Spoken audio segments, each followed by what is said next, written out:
സോദരനേവം പറഞ്ഞതു കേട്ടതി ക്രോധം മുഴുത്തു ദശാസ്യനും ചൊല്ലിനാൻ. ജ്ഞാനോപദേശമെനിക്കു ചെയ്വാനല്ല, ഞാനിന്നുണർത്തി വരുത്തി യഥാസുഖം നിദ്ര സേവിച്ചുകൊള്ളുക. നീ എത്രയും ബുദ്ധിമാനെന്നതുമിന്നറിഞ്ഞേനഹം. വേദശാസ്ത്രങ്ങളും കേട്ടുകൊള്ളാമിനി, ഖേദമകന്നു സുഖിച്ച് വാഴുന്ന നാൾ. വേദശാസ്ത്രങ്ങളും കേട്ടുകൊള്ളാം ഇനി, ഖേദമകന്നു സുഖിച്ചു വാഴുന്ന നാൾ.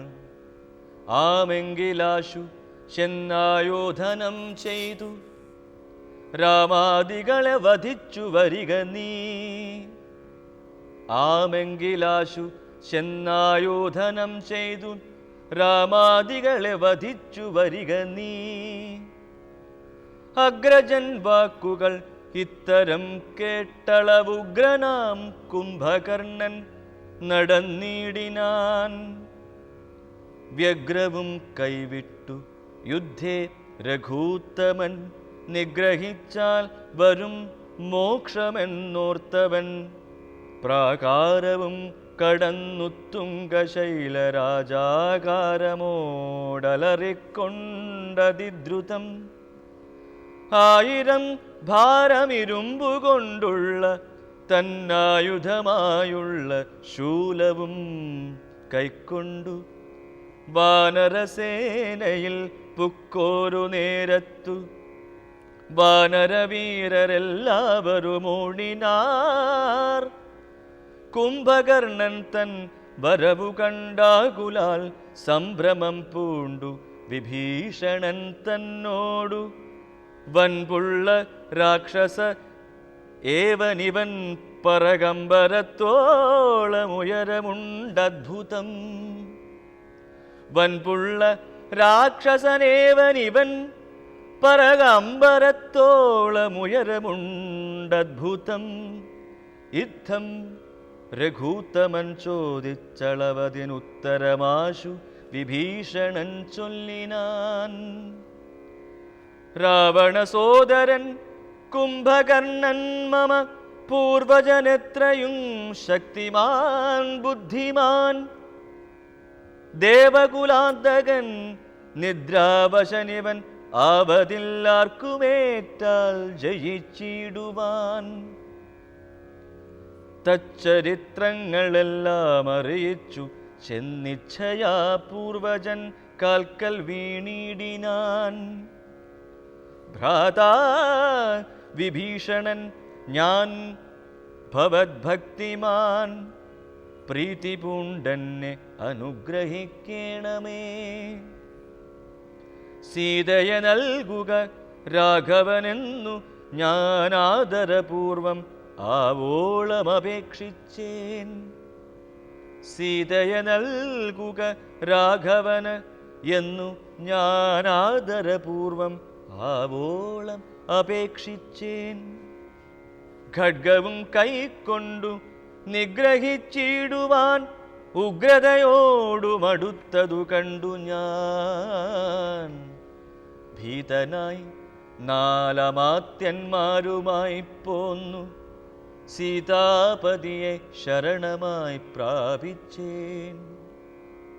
ഭീതനായി 4 അമാത്യന്മാരുമായി പോന്നു സീതാപതിയെ ശരണമായി പ്രാപിച്ചേൻ.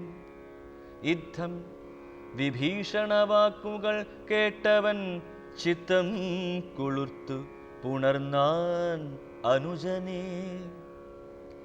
പിന്നെ പുറത്തു തലോടിപ്പറഞ്ഞിതു,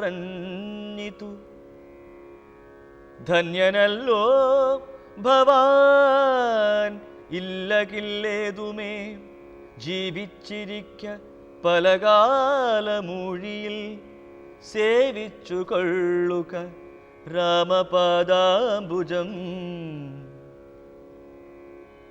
ജീവിച്ചിരിക്ക പലകാലമൂഴിയിൽ സേവിച്ചു കൊള്ളുക രാമപാദാംബുജം.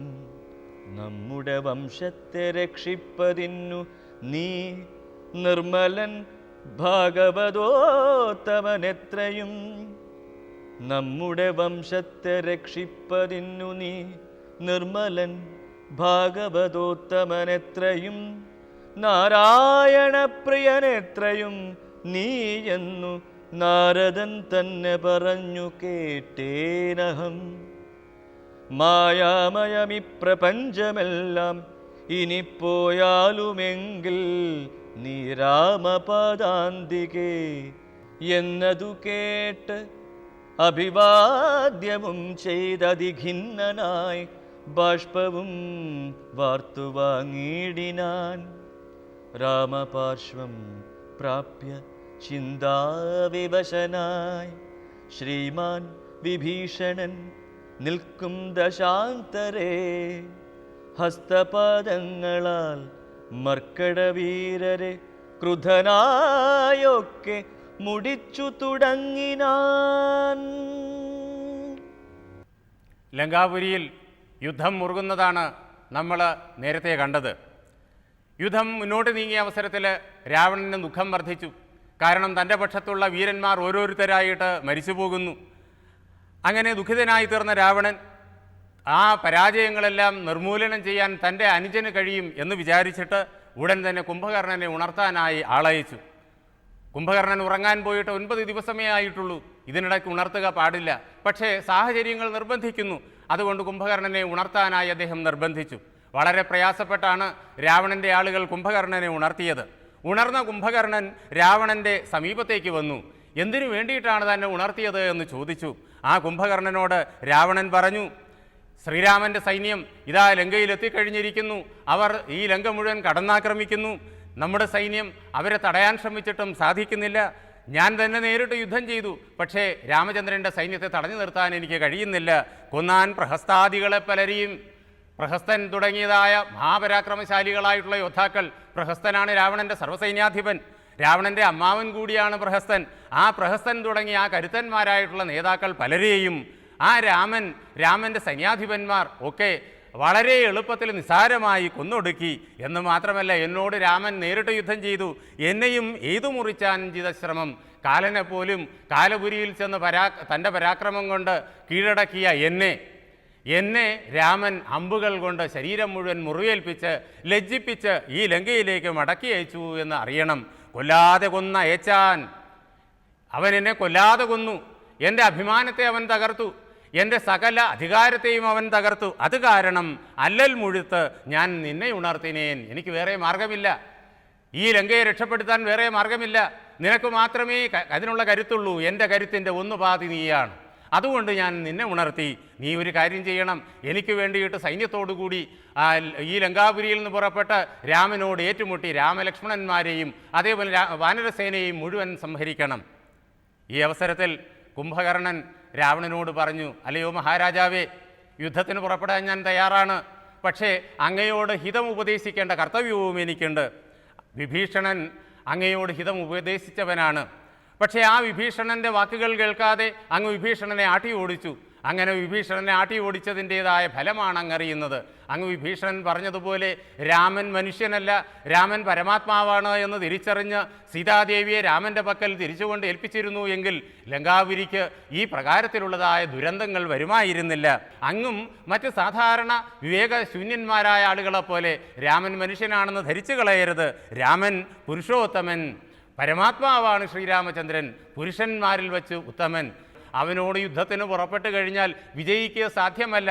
കാരണം അങ്ങയുടെ ഉള്ളിലിരിക്കുന്ന അങ്ങയുടെ ശക്തി ചൈതന്യവും ഈ നാരായണനാണെന്നറിയണം. അതിനാൽ അങ്ങ് സീതാദേവിയെ രാമൻ്റെ പാദങ്ങളിൽ സമർപ്പിക്കുക. രാവണൻ അത് സ്വീകാര്യമല്ല. അതിനാൽ കുംഭകർണൻ യുദ്ധത്തിന് വേണ്ടി പുറപ്പെട്ടു.